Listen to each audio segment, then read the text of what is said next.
नमस्ते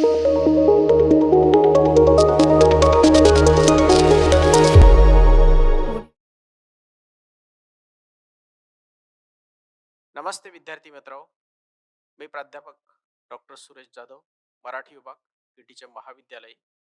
आज मी आपणासमोर तृतीय वर्ष कला म्हणजेच TYBA ह्या वर्गाकरता सत्र 5 साठी मराठी विषयाचा प्रमाणपत्र अभ्यासक्रम ह्या विषयीची माहिती मी आपणास देणार आहे.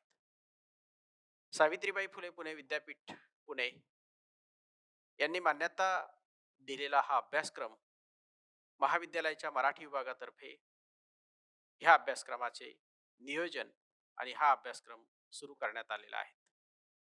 हा अभ्यासक्रमाचा विषय जो आहे संगणक आणि मराठी याचा संकेतांक क्रमांक 1 आहे. ह्या अभ्यासक्रमाची थोडक्यात माहिती आपण जाणून घेऊया. तर बघा,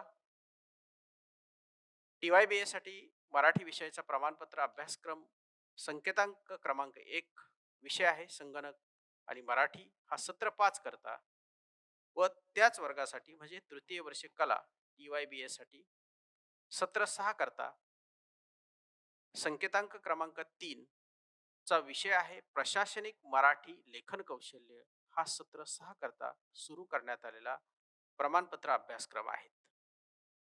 मित्र, हे अभ्यासक्रम जो काही आपला शैक्षणिक पॅटर्न जो आहे 2019च्या पद्धतीनुसार सत्र पद्धतीच्या प्रमाणे ह्या अभ्यासक्रमाला मान्यता देण्यात येत आलेली आहे. हा अभ्यासक्रम या दोन्ही प्रमाणपत्र अभ्यासक्रमासाठी 2 श्रेयांक म्हणजे संगणक आणि मराठी यासाठी 2 श्रेयांक आणि प्रशासनिक मराठी लेखन कौशल्य यासाठी 2 श्रेयांक असे एकूण 4 श्रेयांकासाठी म्हणजेच क्रेडिटसाठी हा अभ्यासक्रम सुरू करण्यात आलेला आहे. ह्या अभ्यासक्रमाला सावित्रीबाई फुले पुणे विद्यापीठाने मान्यता दिलेली असून ह्या अभ्यासक्रमाचे अध्यापन आणि नियोजन हे मराठी विभागातर्फे करण्यात येत आहेत. जानेवारी 2019 पासून हा अभ्यासक्रम सुरू करण्यात येत आहे. ह्या अभ्यासक्रमाची प्रस्तावना किंवा पार्श्वभूमी, एकूणच या अभ्यासक्रमाचा कशासाठी हा अभ्यासक्रम आपण सुरू केला याचा थोडक्यात आढावा मी घेत आहे. उच्च शिक्षणासाठी प्रवेश घेणारे जे विद्यार्थी असतात त्यांची शैक्षणिक पार्श्वभूमी थोडक्यात त्यांना ज्ञान घ्यायचं असतं. ज्ञानाचं जे काही संकलन किंवा ज्ञान जे त्यांनी मिळवलेलं असतं त्याचा उपयोग आपल्याला जीवनामध्ये जीवन जगत असताना कसा करता येईल यासाठी हा विद्यार्थी ज्ञानरचनावादी म्हणून आपण त्याच्याकडे बघतो. म्हणूनच हा अभ्यासक्रम विद्यार्थ्याचे पूर्व अनुभव किंवा पूर्वज्ञान किंवा विद्यार्थ्याला असलेली जिज्ञासा ज्याला आपण क्युरिओसिटी असं म्हणतो, विद्यार्थ्याचे असलेले निरीक्षण किंवा विद्यार्थी नाही म्हटलं तरी छोटे मोठे थोडे थोडे प्रयोग करत असतो जीवनामध्ये आणि त्या प्रयोगातून त्याला त्याच्याकडे निर्माण झालेली सर्जनशीलता ज्याला इनोव्हेटिव्ह असं आपण म्हणतो, इनोव्हेटिव्ह प्रॅक्टिसेस किंवा इनोव्हेटिव्ह जे काही नवनिर्मिती करण्याची त्याची जी क्षमता असते आणि त्या नवनिर्मितीच्या उपयोजना विविध समस्याचं निराकरण करण्यासाठी किंवा विविध आपल्याला आपल्या जीवनाच्या विविध वाटचालीमध्ये त्याचा उपयोग करण्यासाठी तो ह्या सर्जनशील घटकांचा उपयोग करत असतो. तर अशा ह्या घटकाचं त्याला आणखीन सखोल ज्ञान व्हावं म्हणजे संगणक हा एक आपल्या जीवनातला अविभाज्य भाग झालेला आहे. म्हणून संगणक हा कुठल्याही शाखेचा विद्यार्थी असो, इंजिनिअरिंग पासून मेडिकल किंवा आर्ट्स पासून ते थेट तुम्ही संगीत, म्युझिक किंवा अन्य सगळ्या 64 कलांपर्यंत इथं सगळ्या ठिकाणी आपल्याला संगणकाचा उपयोग होतो. म्हणून तिथं तिथं जिथं आपल्याला अडचणी येतील तिथं संगणक आणि भाषा या दोन्ही गोष्टी अतिशय महत्वाच्या असतात. भाषा कुठली असो, पण आपण इथे मराठी भाषेचा विचार करणार आहोत. अशा अध्ययन आणि अध्यापन सूत्रातून हा अभ्यासक्रम विद्यापीठाने निर्माण केलेला आहे. या प्रमाणपत्र अभ्यासक्रमात काही आधारभूत तत्व आहे, काही विशिष्ट तत्वानुसार हा अभ्यासक्रम सुरू करण्यात आलेला आहे. त्यामध्ये राष्ट्रीय शैक्षणिक धोरणाची जी उद्दिष्टे जी आहेत ती प्रत्यक्षात अंमलात आणताना विद्यार्थी केंद्री, म्हणजे विद्यार्थ्यांसाठी हा अभ्यास आहे क्रम आहे. विद्यार्थी हा केंद्रबिंदू ठेवून, तसंच आंतरविद्याशाखीय म्हणजेच इंटरडिसिप्लिनरी ज्या शाखा आहेत, ब्रँचेस आहेत. तर नुसतंच मराठी भाषेचं ज्ञान मिळून उपयोग नाही, तर आपल्याला संगणकाचंही ज्ञान मिळालं पाहिजे. संगणकामध्ये असलेल्या अनेक मूलभूत ज्या गोष्टी आहेत, ज्या बेसिक गोष्टी आहेत, संपूर्ण आपल्याला सॉफ्टवेअर इंजिनिअरिंग सारखं जरी ज्ञान मिळवायचं नसेल, तरी आपल्याला संगणकाचं अम, एखादा सॉफ्टवेअर माहीत पाहिजेत, की जेणेकरून आपल्याला तिथे मराठी भाषेच्या द्वारे किंवा मराठी भाषेतले काही लेखन करायचं असेल. म्हणून म्हणून आंतरविद्याशाखीय त्यातून विद्यार्थ्यांना रोजगार मिळाला पाहिजे. म्हणजे एखाद्या ठिकाणी मराठी पत्र टाइप करायचं असेल आणि ते पत्र टाइप करायचं कोणी जर ₹50 देत असतील, तर रोजगार अभिमुख हाताने लिहिण्यापेक्षा टाइप करून त्याची प्रिंट समोरच्याला दिल्यानंतर तो त्याचे निश्चितच पैसे देत असतो. म्हणून हा रोजगार अभिमुख आणि कौशल्य याच्यात ही स्किल आपल्याला मिळवायचं आहे. हे स्किल कसं मिळवता येईल, हे प्रात्यक्षिकाने जास्त लवकर मिळतं, परंतु तरीही आपण प्रात्यक्षिकही काही घेणार आहोतच. पण तरीही अगोदर आपल्याला त्याची थेरी किंवा तो अभ्यासक्रमाच्या एकूणच अ, आढावा किंवा तो अभ्यासक्रम एकूण कसा आहे याची माहिती आपल्याला घ्यायची आहे. म्हणून रोजगाराभिमुख आणि कौशल्याधिष्ठित असे भाषा व साहित्याचे अभ्यासक्रम अनुसरणे किंवा निर्माण करणे आवश्यक आहे. त्यासाठी पदवी शिक्षण घेत असताना कमीत कमी अवधीचे प्रमाणपत्र अभ्यासक्रम महत्वाचा आहे. त्यानुसार या अभ्यासक्रमाची निर्मिती विद्यापीठाने केलेली आहे. तर अशा पद्धतीने हा हा अभ्यासक्रम आपल्याला लक्षात येईल. आता ह्या अभ्यासक्रमाची उद्दिष्टे काय आहे? आता प्रस्तावनेमध्ये जे सांगितले तीच उद्दिष्ट आहेत, तरी त्याचं मी वाचन करतो. भाषिक कौशल्य विकसित करणे, मराठी भाषेची उपयोजनात्मक कौशल्य विकसित करणे.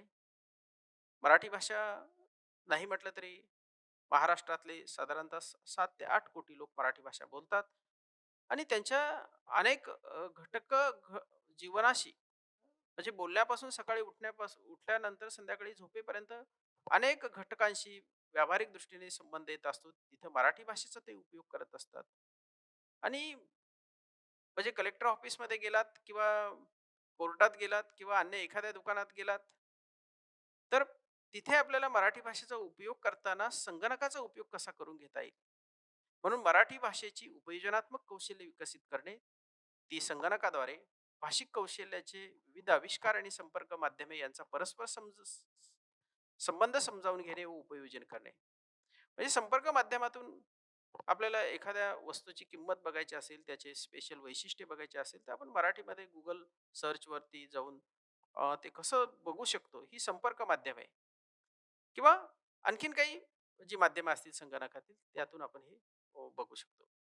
तर उपयोजित व सर्जनशील लेखनाची क्षमता विकसित करणे. तर मराठी भाषा किंवा मराठी लेखक किंवा ज्यांना सर्जनशील लेखक म्हणजे नवनिर्मिती करण्याची ज्यांच्यामध्ये क्षमता आहे, ती आपल्याला ह्या संगणकाच्या माध्यमातून, विविध वेबसाईटच्या माध्यमातून, कोणत्या लेखकाने कुठला ग्रंथ लिहिलेला आहे, कशा पद्धतीने लिहिलेला आहे, याचं वाचन करून आपल्याही लेखनाची क्षमता आपण विकसित करू शकतो. यासाठी आपल्याला संगणकाचा उपयोग होईल. यापुढे यानंतर आपण अ, पुढचा जो भाग आहे, कार्यालयीन व्यावसायिक भाषा व्यवहारासाठी आवश्यक लेखन कौशल्य प्राप्त करणे. मी तुम्हाला अगोदर सांगितले की कार्यालयीन म्हणजे कलेक्टर ऑफिस असेल, महाविद्यालयाचं ऑफिस असेल किंवा व्यवसाय म्हणून आपल्याला अम, काही गोष्टी आपल्याला संगणकावर टाईप करून आपण त्या व्यवहारासाठी अ, त्याचं आपण मार्केटिंग करू शकतो, त्यातून 2 पैसे मिळवू शकतो. हे लेखन कौशल्य आपल्याला प्राप्त करायचं आहे. तसंच नवसमाज माध्यमातील विविध भाषिक आविष्काराचे स्वरूप. आता नवसमाज माध्यम जे आहे, ही सगळी सोशल मीडिया त्याला आपण इंग्लिशमध्ये म्हणतो. त्यामध्ये Twitter असेल, Telegram असेल, WhatsApp असेल, Instagram असेल, Facebook असेल. याच्याद्वारे आपण आपलं आविष्काराचं रूप म्हणजे मराठी भाषेतले काही नवनिर्मिती आहे, कथा आहे, कविता आहे, नाटक आहे. तुम्हाला जे काही समाजासाठी प्रबोधनात्मक, समाजाला मनोरंजनात्मक, समाजाला आणखीन जे काही सगळे प्रकार आहे, त्याद्वारे आपण अ, भाषिक आविष्काराचं रूप हे नवसमाज माध्यमाच्या द्वारे म्हणजेच कॉम्प्युटर आणि इंटरनेटच्या माध्यमांच्या द्वारे कसं आपल्याला त्याच्यावरती काम करून कशा पद्धतीने आपल्याला मराठी भाषेचं स्वरूप त्यावरती अस- अ, ते स्वरूप जे आहे किंवा मराठी भाषा ही कशा पद्धतीने इंटरनेटच्या माध्यमातून समाजापर्यंत पोहोचवता येईल. संगणकाची भाषा, त्यातील विविध भाषिक आविष्कार याचं स्वरूप आपल्याला समजावून घ्यायचं आहे. त्यानंतर विविध कोशांसाठी नोंद लेखन क्षमता विकसित करणे. आता विविध कोश, आता आपण बघितलं की मराठीमध्ये मराठी विश्वकोश आहे किंवा आता वेगवेगळे कोश तयार झालेले इंग्रजीमध्ये एन्सायक्लोपीडिया ऑफ ब्रिटानिका आहे किंवा एन्सायक्लोपीडिया ऑफ अमेरिका आहे.